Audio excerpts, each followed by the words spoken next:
It's 4:15. Mr. Tony Smith, lead us in prayer, and we'll get going. Let us pray. Heavenly Father, we all thank Thee for another gorgeous day. Lord, bless this group of people as we're here tonight to do the business for our county, where it is most fair to every individual in the county. Lord, bless the troops that are overseas fighting for our rights, our current way of life. Lord, bless the people that are sick and need Your help. In Thy name we pray. Amen. Amen. Thank you for that. All right. I believe under roll call, Dr. Garrett, not with us tonight, but has a rep in case there's questions, and Commissioner Brothers is not with us tonight. Everyone else is present. All right, so we have a quorum. First item is approval of the minutes from the January 24th meeting. Move to approve. Second. Motion second. All in favor? Aye. Any opposed? Moving on. New business, solid waste.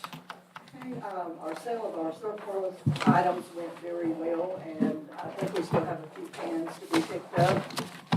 We generated about nearly $57,000 off that. The biggest part of that was a 2011 Peterbilt truck that was seeing much better days. So anyway, the sale went really well on that. Annual progress reports are coming in slowly, and we're in the process of recording all that information. All 95 counties met their 25% reduction last year. And why this matters, the information is sent to the governor's report and to the General Assembly to help pass new legislation for recycling and to help plan other programs to regulate solid waste and statutory requirements. There were 8 million tons of trash that went into Class 1 landfills in 2021 across the state. Of course, the centers were closed on President Day. Everybody's open now and going full force. We're looking at the cost of putting a canopy over our oil-based paint totes at the city transfer station. The totes fill with rainwater. They try and keep them zipped, but water still gets in them or in the process, and we've had so much rain lately. So we were looking at the cost of that, but I also checked with my liver grant, and they will pay for that awning. So that's going to get covered, no cost to us on that. Doug Giles was with Rockwood Recycling out of Lebanon, and they visited our tire facility last week. Rockwood is the company that provides recycling of our used tires. And actually, I went to a TDOT workshop this morning to discuss environmental requirements for effective response to natural disasters. They did bring up some really good information that we need to be looking at before something happens to us. After Rutherford County looked at our centers, they purchased, I think, 8 new compactors because they were so impressed with what they could do, where we could put all the furniture and mattresses and all that in there. And Warren County has expressed an interest, and they'd like to come down and visit also. So I guess we're the place to go to have them look at our operation. So we're very proud of that. And the report, we had $6,317.96 in recycling revenue for January. The tonnage was 49.56. Landfill disposal costs were $34,753.48, and 1,021.26 tons went to the landfill. And we are getting a few more inmates out, so we are picking up roads as fast as we can, which is very nice. So I know it's a continuing problem. As fast as we go down on the roads, 2 days later, somebody's coming out and throwing garbage out again. So we are desperately looking to catch anybody out there to try and make believers out of them. Any questions? Are we gonna have to put up the, well, not we, Mark, gonna have to put up the awning? I mean, they provide the awning over the paint. They'll pay for all of it. All of it, awesome. It'll just be, I checked, and as long as it's under $4,999, then they'll approve it. So we got that taken care of. I think it's gonna be right at 32. Thank you. But if we don't have that up and water continues to be in those totes, then they will take that away, and we have to have a paint recycling program in order to keep our hazardous waste. Any other questions or comments? Continue to do a fantastic job. Thank you for that. All Up next, HR, the report's in your packet, and she's here. Yes, so you all have the data before you, for January on hires, resignations, that sort of thing. And then in regards to job postings, positions that we've recently filled, we've had a few more corrections officers that have onboarded. The dispatch communications clerk, position, has been filled, and they actually started last Friday. And then the LPN and nutrition educator for the health department will start on Monday, the 6th. So, those will all roll off, but, you have a list of my active and ongoing HR projects. Provided assistance, to the finance department in deploying all the year-end documents such as W-2s, 1095s, that sort of thing. And then also have updated and dispersed to all of the county elected offices and departments the workers' comp panel for the new year, because we've had some transition in our medical community. So we've been doing that. All the other is just standard that comes along with the HR department. I will say in regards to Commissioner Vick's inquiry last month, I just wanted to let you know, just kind of looking at the data, just from all over the positions, in reference to the ones that are specific required college degrees, whether it be associates or bachelors, that really makes up less than 5% of our county positions in totality, because so many are public safety, which means they're licensed in their own profession, but not necessarily at an associate's or a bachelor's requirement. But the county did, within the last through budget, on the positions that don't, but the employee, because the county is always encouraging additional education when it's specific to license or associate or bachelor's. Do we pay for that? Yes, we pay for that supplement. So Perfect. I don't know if that's enough. No, they've answered my question. Satisfy Thank you. that. Okay. Yeah, if I could clarify though, I think Yeah. if your question was, do we pay for them to get their degree, the answer is no. But if they achieve that, we have a supplement that they're eligible for. Now, there may be some situations, because I think EMS has this, or maybe some other departments, that there are some scholarship programs with some commitment to us, specific to training that we're looking for. And But if you are a county employee, we do have scholarship opportunities with MTSU and Maldo. All right, thank you. Any other questions, comments there? All right. Archives, I see you. Well, we've had one of our highest months to date of visitors and research requests. In January, you usually think of people staying in, but they came out to visit and had a lot of different and interesting requests. And our most interesting request, I know you like to know a few of those, but came from Belgium this month in January. There was a Bedford County native buried in the Belgium cemetery, and the Belgium as well as the French take on the burials there to honor. And so the people who are assigned to that person likes to get any information extra that they might know about the soldier that was killed and buried there. And so they have emailed us to know if we can find any of this soldier's family. And most of the families in Bedford County is already deceased since it's World War II, but we are finding and tracking some folks all the way to Florida. So we're trying to make the connection, and I've been intending to get with John and do maybe an article about it in the paper, an outreach article for the website and Facebook and the newspaper if possible. Wow. It's a really interesting story and just neat thing about Bedford County and buried over in Belgium. Killed right at the end of the war, May 1945. So anyways, those are the kind of interesting things that we help with, and we're proud to be able to help with those. We're still working with all the permanent records that we're gathering in, and working with the ones, the most historic to current, and getting those going. The long-term temporary records of the trustee office, I'm trying to divide those up and get all of the books that they want in the office from the attic and get them over to them, and then the ones they don't actually need in their office out of their space, we're gonna get to the records building. It's kind of a domino effect of getting all her records, the ones she would like to access and the ones she doesn't need to access. So we're getting that worked out. And then we've had a lot of interesting tours and interesting requests for tours.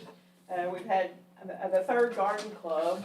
They like to come in the winter when they're not doing anything in the gardens. So we're having a good time with those and the usual DAR projects. And of course, our Public Records Commission meets. It's a requirement by state that we meet at least twice, and I'm proud that we go ahead and meet 3 times. So, any questions? Got a lot going on, that's a big reach, thank you for that.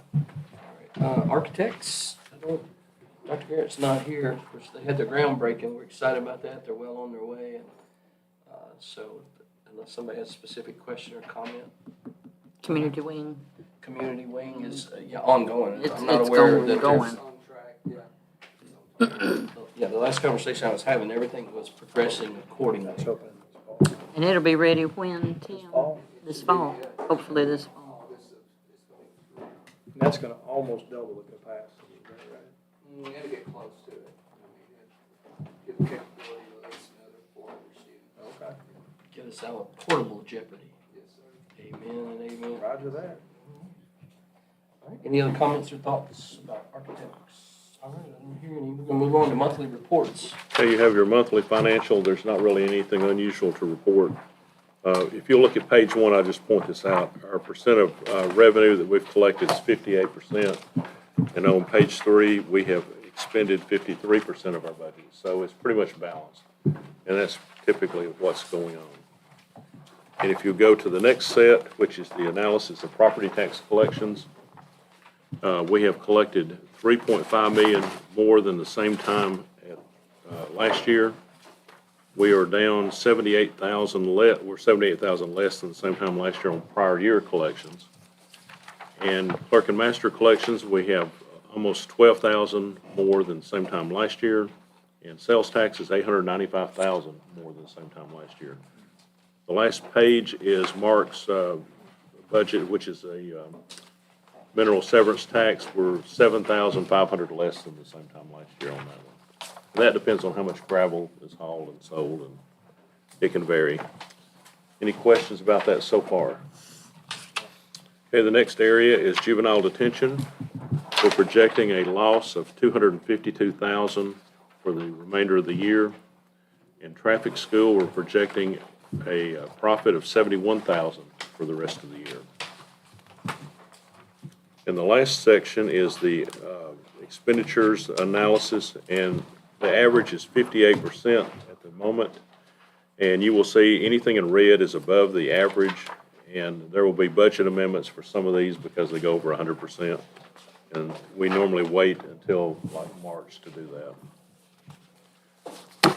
And are there any questions about any of those? Utilities and gas, it's all way up. Yes. As far as gas, Yeah, she's just saying in general, they're up.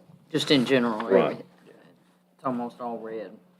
Thank goodness, we're seeing good revenue. but if you look at the total, average is 59%, so we're just slightly above the average for the year.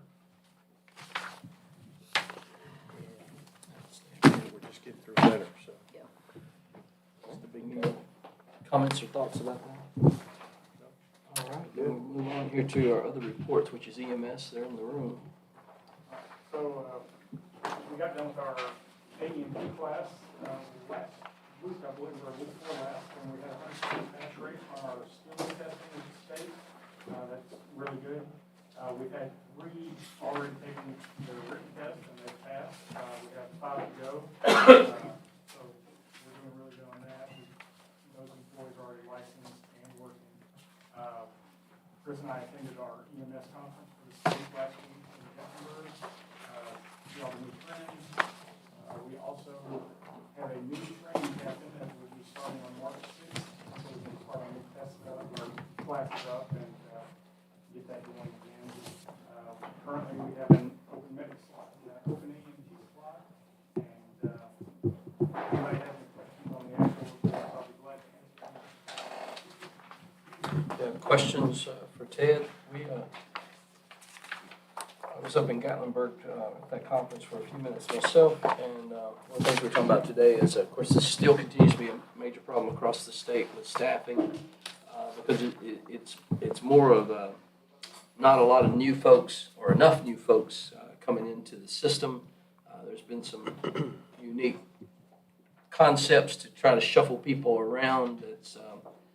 I'm not that excited about, but right now they're being able to hold their own. But we're going to see staffing problems again, and again, it's not unique to Bedford. They're seeing it all across the state, which is not a surprise. But some are doing some things aggressively on the front end that's giving them a little bit of relief. Some of the others, we're holding on. They've done a lot of additional things to buffer, and that's helping a lot, and that's keeping us from being in crisis for now. But come budget time, they'll have to talk to you about some options that we may have to try to explore if it gets worse. So, anything else you want to say about that, or any comments or questions? All right. We need to approve reports. All right. So we need a motion to approve reports. Motion to approve. Second. All right. All in favor? Any opposed? Next is audit committee. Okay, we had an audit committee meeting and looked at the findings that we had the past year. We actually had two. One of them was the audit committee itself because they didn't meet because of COVID, so they have to have meetings, and they've corrected that. And the other one related to planning and zoning, and it was a software issue, and that has been corrected. The audit committee met with that department to make sure that happened, and they have confirmed that it did. So this report needs to go to the commission to show that they have met. All right. So we need a motion to send it to the commission. So moved. Motion second. All in favor? All right. Any opposed? Then let's talk about this IT contract. We have a contract that's multi-year, Ring Central, and we also need to send that to the commission because it exceeds the term of 1 year. Is there a motion to send that on? So move. Second to that. We can have some discussion. Second. All right, so we got a motion second for discussion. Sorry, I was reading. Yeah, no problem. I know Josh is in the room as well. Do we currently do business with these folks? No, sir, not yet. We're looking at them for internet-based fax services. Okay, oh yeah, that's certainly something we've been trying to get squared away, so, all right. Any other questions? I'm sorry, what'd you say, Josh? I missed it. It's internet-based fax services. Okay. It's going to, actually, by moving our offices to this specific vendor, it's going to improve accessibility for the departments to their faxes, and it's also going to be able to decrease the cost at the same time. Yeah, the old analog copper line yeah. systems are very difficult to jump from one to the other, particularly without a software bridge, maybe is a way to think about it, and that's partially what this is all about, right? Obviously, something already budgeted for. This, yes, we're already paying for it, but we're paying more money for the same service. We're going to disconnect one, Gotcha. reconnect it. It's going to be a better and less expensive. Can I help us out? Thank you. That answers my question. Any other questions or comments? All in favor? Aye. Any opposed? All right. We're on to surplus for the Board of Education. Always getting rid of something. Move to approve. Monitors, Yeah. Move to approve. Send it on. All right, motion second, all in favor? Aye. Any opposed? All right, and so now we do have a little bit of other business. This was the resolution. We said we would need to be bringing back a resolution that would go to the commission regarding the funding of the new elementary school. We have our representative here to explain or answer any questions you have. It's a pretty thick resolution. It's more of the detail, but the concept's still the same that we presented last month. It's how we sell the bonds. That's all this resolution. Normally, we would have the details, which is what you approved last month, and then you have, the initial, which you approved last month, and the detail almost back to back.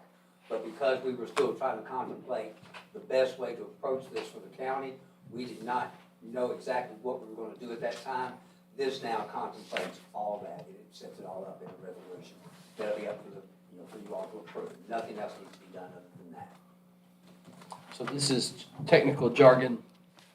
Yes, sir. for what the commission's already agreed to, and that was to. That's exactly fund the right. Yes, board. sir. It's the nuts and bolts of what the board agrees. And we talked the other day, talking about doing due diligence and going back, making sure our house was in order. You also found that there was an option that was actually going to give us over the life of it some additional. Exactly, and that's one of the things that, as I was up here explaining how we were going to approach this, the brain trust back in Knoxville was always monkeying around the edges. Well, as they were monkeying around, all of a sudden they were talking to Truist, and Truist says, you know, there's another option if you really wanted to consider this. And they said, really, how's that work? And basically, they came up with a proposal to what we're going to use here. So, you know, that is what's being contemplated here. And basically, you're going to get an opportunity to take advantage of, I know we talked last month about an inverted yield curve, taking advantage of that in terms of investment proceeds. And we wanted to make sure that we had the spend down requirements that were necessary, that we had all the facilities in place that were necessary, and we feel very confident that we have what we need, and that's what is being approved in this resolution, how we're going to do this. And I think the fixed rate was about 4%, and with this method, it was about 2.2. That's correct. So it's quite a saving. Yeah, so, and then you'll take that cost, but you can turn around and have that money, and you'll turn around and invest it, and then you can make money off of that. But it's important that you have meet certain requirements and that sort of thing. And Robert and I have discussed this several times over the last couple months. It's important to have financial advisors in addition to our financial team that deals with this every day. So, Network. yeah, absolutely. All right, so any other questions or comments? All right, so we had a motion and a second, right? So all in favor? That needs to go. And to go to the commission? Send off. Yes. Send it. Mr. Chair, Yes. Dr. Garrett's not here today, Mr. Harlow is here today. We just glad to have him here. Is there any kind of report or information you want to tell us about the school system or something that enlightens us where we are?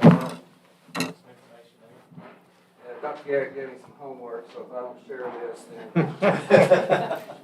Your dog ate your homework? Is that what you said, Tim? May have some issues on Monday when she gets back, but, yeah, just a couple of things.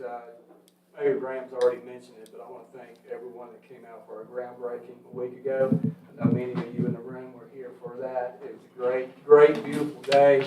You know, it's great for the future of our students here in Bedford County, and I just thank everyone in here that had anything to do with that and approving the funding.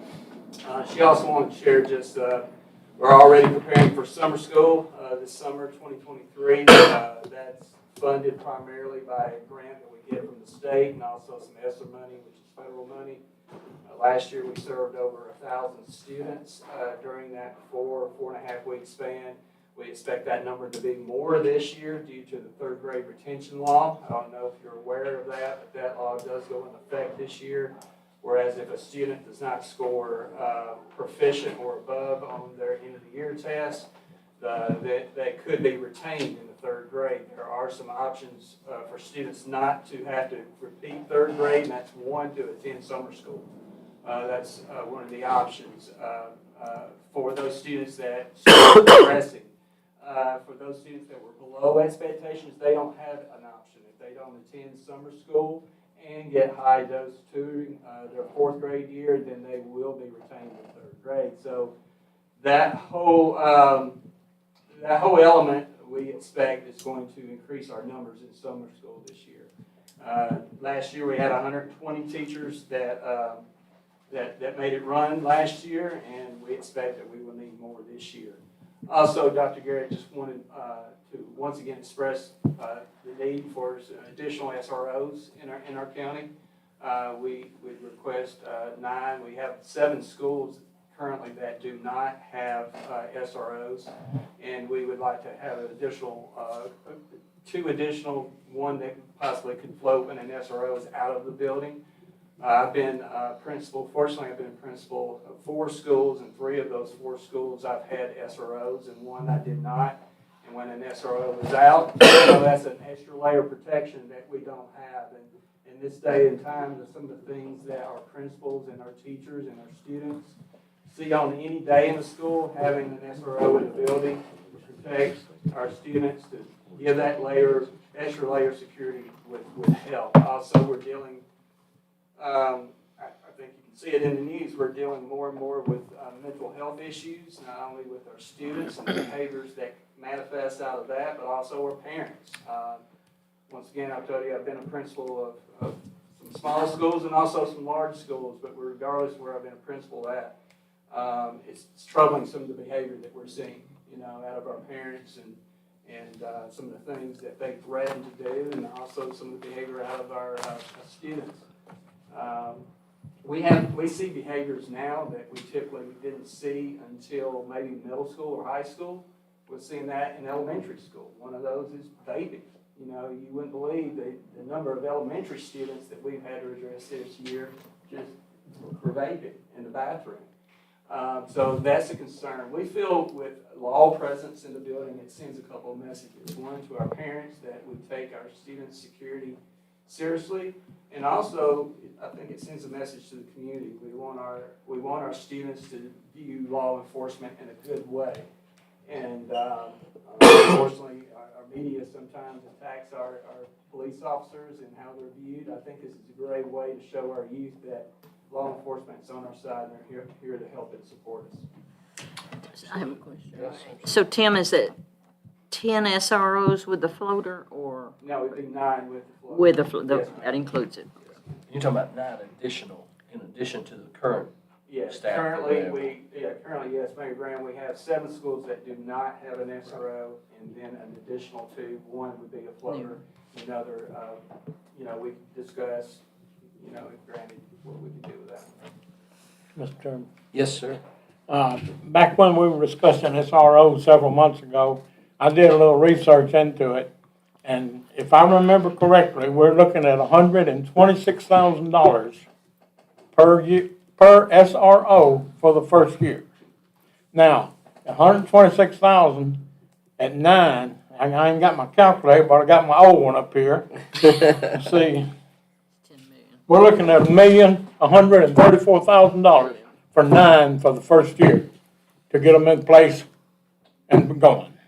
Now, I don't see no way under the sun our sheriff's department budget can handle this. And to be quite honest, I don't see how the health finance department's gonna handle it either. Yeah, if the penny's worth 100,000, which is about 125,000, you're talking about a bunch of pennies just to cover that. Absolutely, and it would be a reoccurring cost as well. Mr. Chairman, I have 3 questions. All right. First one to John, back on the contract. Let me make sure that I understand. The rate you've shown us is a variable rate? Yeah, it's a variable rate. It will be reset every day, and we're gonna be using the 7-month index, as opposed to the other one which reset not as frequently, and they use the SOFR index, and the reason why that doesn't mean much is 7-month trade is better, and it is less than the SOFR index. So that's the key advantage, right? Okay, so it's an advantageous move for us to have it that. Yes, it is. Yes, sir, that's the reason why we're doing it. Which is potentially millions over the life of the loan. It could be, yes, sir. Yes, sir. Right, and that is what was presented to the commission as far as a variable rate. That was part of the original, so everybody understood it. It was just a matter of how they tweaked that inside, correct? Which one, and then the nuances, as I said, the nuts and bolts of how we handle that was to the best advantage for the county at that time. That's correct. Yes, sir. And since you brought that back up, that's good. I want to make sure, you made the motion for Lori was asking me to clarify. You made the motion, you seconded to send it to the commission. Is that Yes. right? Are we in agreement with that? Okay. If So I thought that will was be. correct. All right, so now, yes, you're. Question 2. Commissioner Boutwell and I have been working on looking at this educational funding concept on capacity issues, which I think is going to dramatically affect the commission. Commissioner Boutwell and I would like for us, if you could, put us on the agenda for next month so that we can make this presentation. It's going to take a little while. It's not going to be very pretty. So coming on the heels of Commissioner Smith that just said there's $1.1 million right there we got for SROs, we're going to have some conversation and stuff about capacity funding and how the commission has to do that. What about budget hearing time versus, are you talking about coming to this body, or at budget time, there'll also be presentations about budgets, we'll be having special meetings? I think it might serve Shouldn't it come here committee first? well to hear kind of what we It's gonna come found here and no matter what. discovered, as we lead up to the budget. So Okay, like but if you're I- talking about get on this agenda. Yes, for next we would like to be before the finance committee at the March finance committee meeting to make this presentation. We'll have slideshows and handouts with it, so it'll be a pretty compelling. And is that 2 more years or 3 more Not years? certain, I'm not certain. They haven't That said. hadn't been, I think the moratorium would be, I've heard the term 3 years, but of course, it's all sort of up and running. if they backdate it 3 years, would be 2 years. That's what I was Yeah, worried, that's the a- year after But I next. think with the presentation, you're gonna sort of see where we are. It's probably gonna be, And this isn't just a Bedford issue, I mean, across the state, all these Well, counties are gonna be dealing probably with. more so Bedford, but it's gonna be. Well, Bedford's where we're gonna be impacted, Yes, but, yeah. they're talking about a new It's on system. Bedford. It's on Bedford, yeah. Yeah, right, correct. And my last comment is, our 231 board, we had a meeting, last week. Mr. Clanton has been assisting us with our T-Dot road project, which goes through the Bedford Park. And, we have gone through the process on the, right-of-ways and the utility, adjustments that are gonna be necessary for that. Originally, we had the road configured one way, but it's now where it is now, and thanks to Mark Clanton and the outstanding work that he's done for this county to help us, that we are at this point. The numbers are various numbers, and Mr. Clanton may can help. They could range anywhere from the partners, the 231 board is a partnership with the city and the county. So these right-of-way acquisitions and utility movements could range anywhere from 170,000 to 400-something thousand. We just don't know what they are. Those are just estimates that we have. We are working with the vendors as we speak to reduce that number down. That number probably will not be due until, 4 to 6 months. yeah, so it won't be this fiscal year, but as we go through, that'll be, as we wind our participation into the 231 board down, that's gonna be part of it. As you know, we also have a partnership where it's a 50-50 with the city, and so we have some debt obligations in that through this current year. I think Mr. Daniel has those numbers up there as well. I don't know how we want to address those, but we've always managed to be full partners with the city on this, and so we will show those at some future time. Next month. Put it on. Right, next month. Yeah, we're waiting on the final numbers before we can do We still that. don't have the final. And that was, like survey costs, engineers, and legal fees and those things. Yeah, And legal again, fees. the city had made an additional deposit into that bucket, so to speak, between the city and county. And so the funds have been there to make the expenses paid, cash flow wise, but the county now has exhausted their part of the bucket. So that's what we're referring to.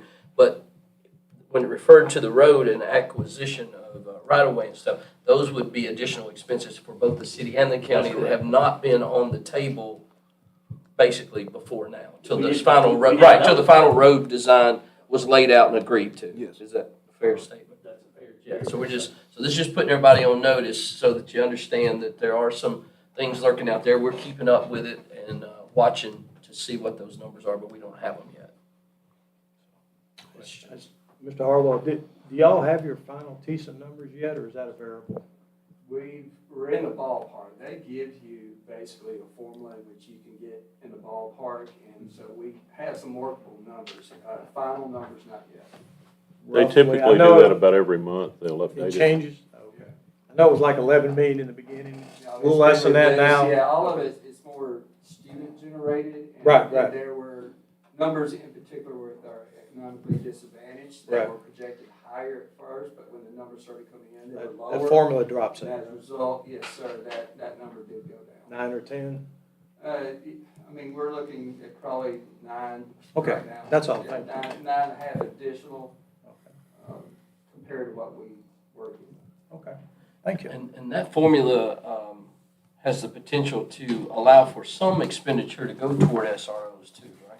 Yeah, I So, and I understand that you got more need than you got money, just like we do too, but we gonna need to look at that and see how we can continue to share in partnership where it makes sense, through that process. So everybody's got their eyes on it. I was at the government meeting, yesterday and today in Nashville, and they're in session, and everybody's wringing their hands about what's happening and how this all could unfold, and that's why whenever, Commissioner Boutwell and Vic were speaking that, I mean, every county and every county mayor and their finance people are just trying to figure out how you land it. They know it's coming in. They just don't know if it's gonna slide or bounce, whenever it hits the ground. So, we're all trying to get ourselves ready, but this is the right approach, is to make sure everybody understands at least the information that's out there today. All right, anything else under other business before we go to announcements or anything that might wanna? All right, not hearing nothing there, that's good news. Any announcements before we adjourn? Well, we're grateful for you guys. Appreciate y'all being here, and thank you for doing all you do. We need a motion to adjourn. Motion to adjourn.